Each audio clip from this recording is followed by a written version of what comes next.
সন্ধ্যাবেলা চায়ের সাথে খাওয়ার জন্য আজকে খুব সুন্দর আর সহজ একটা নিমকির রেসিপি আপনাদের সাথে শেয়ার করব। এই নিমকিটা দেখতে যেমন সুন্দর, বানানোও কিন্তু ভীষণই সহজ।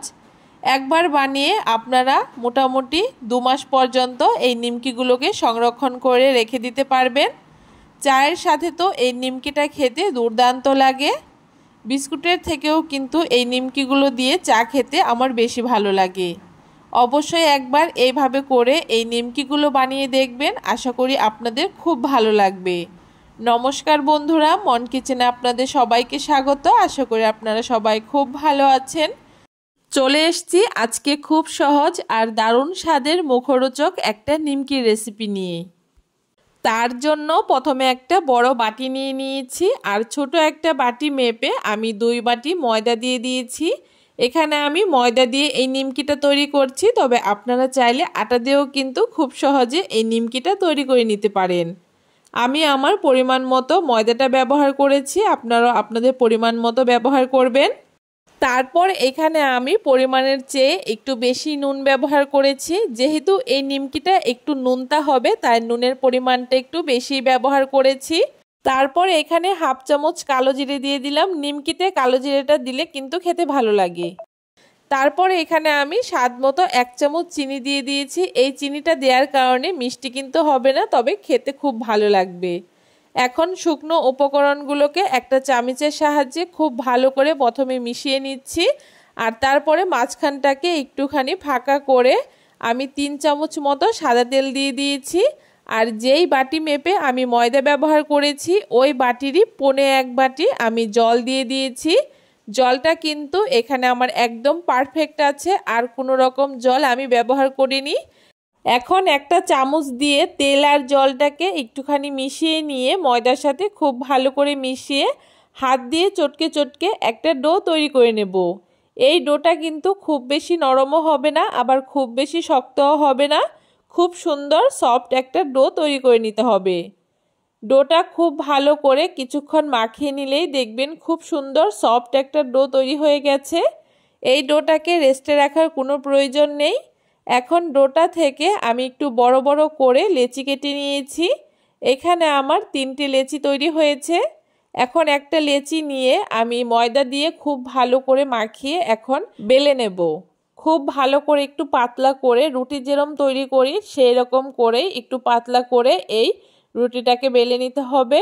খুব বেশি মোটা করলে কিন্তু নিমকিগুলো ভালো হবে না, তাই একটু যতটা সম্ভব পাতলা করে রুটিটাকে বেলে নিতে হবে। দেখুন এখানে রুটিটা কিন্তু আমি খুব সুন্দর পাতলা করে বেলে নিয়েছি।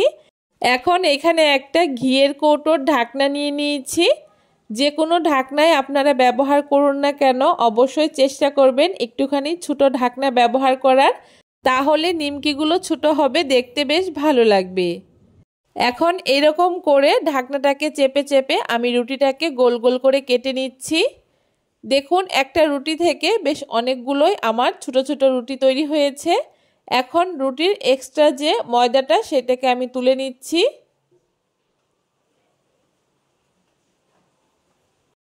এখন এখানে আমি ময়দার একটা ব্যাটার তৈরি করব।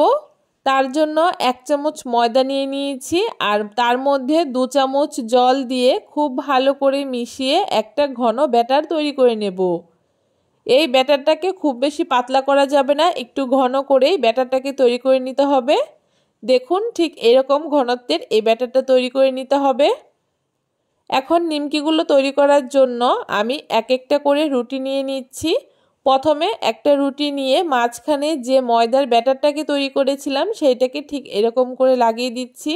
তারপর আরও একটা রুটি দিয়ে দিচ্ছি, আর তার উপরে আবারও ময়দার ব্যাটার দিয়ে দিচ্ছি।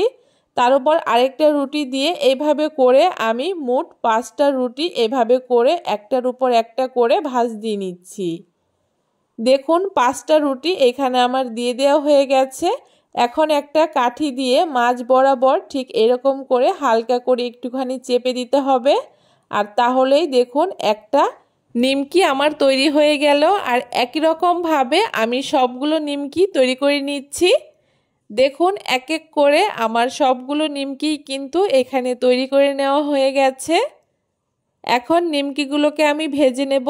তার জন্য উনানে একটা কড়াই বসিয়ে দিয়ে পরিমাণ মতো তেল দিয়ে দিয়েছি।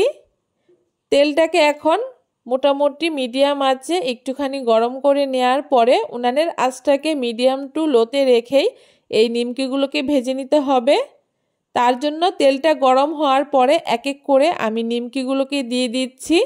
একবারে অনেকগুলো নিমকি এখানে দেয়া যাবে না, অল্প অল্প করে নিমকি দিয়ে একটু সময় নিয়ে নিমকিগুলোকে লালচে করে ভেজে নিতে হবে। যদি অনেকটা আঁচ দিয়ে প্রথমেই নিমকিগুলোকে ভাজি তাহলে নিমকিগুলো কিন্তু ভেতরে কাঁচা থাকবে, উপরটা কালার চলে আসবে। আর যদি অল্প আঁচে আমরা নিমকিগুলোকে একটু সময় নিয়ে ভাজি তাহলে কিন্তু নিমকিগুলো খাস্তা হবে আর খেতেও কিন্তু খুব ভালো লাগবে। এইভাবে করে মাঝে মাঝে একটুখানি একটা হাতা কিংবা খুন্তি দিয়ে নাড়িয়ে দিতে হবে, তাহলেই কিন্তু নিমকির লেয়ারগুলো খুব সুন্দর বোঝা যাবে। দেখুন নিমকির লেয়ারগুলো কিন্তু খুব সুন্দর খুলে গেছে আর নিমকিগুলো কিন্তু আমার খুব সুন্দর একটা ব্রাউন কালার করে ভেজে নেওয়া হয়ে গেছে। এখন নিমকিগুলোকে খুব ভালো করে তেল ঝরিয়ে তুলে নিচ্ছি। আর একই রকমভাবে সবগুলো নিমকি কিন্তু আমি এখানে ভেজে নিয়েছি। আর নিমকিগুলো দেখতে কতটা সুন্দর হয়েছে দেখে নিশ্চয়ই বুঝতে পারছেন। চায়ের সাথে কিন্তু এই নিমকিগুলো খেতে ভীষণই ভালো লাগে। বাড়িতে হঠাৎ করে কেউ আসলে এইভাবে করে একবার নিমকি বানিয়ে খাইয়ে দেখবেন, সবাই খুব পছন্দ করবে। রোজ রোজ একই রকম নিমকি খেতে ভালো না লাগলে এইভাবে একবার ট্রাই করে দেখবেন, ছোট বড় সকলেই কিন্তু খুব পছন্দ করবে। কেমন লাগলো আজকে খুব সহজ পদ্ধতিতে অসংখ্য লেয়ারযুক্ত এই নিমকির রেসিপি অবশ্যই জানাতে ভুলবেন না। ভিডিওটা ভালো লাগলে অবশ্যই সবার সাথে শেয়ার করে আমার চ্যানেলটাকে সাবস্ক্রাইব করে দেবেন।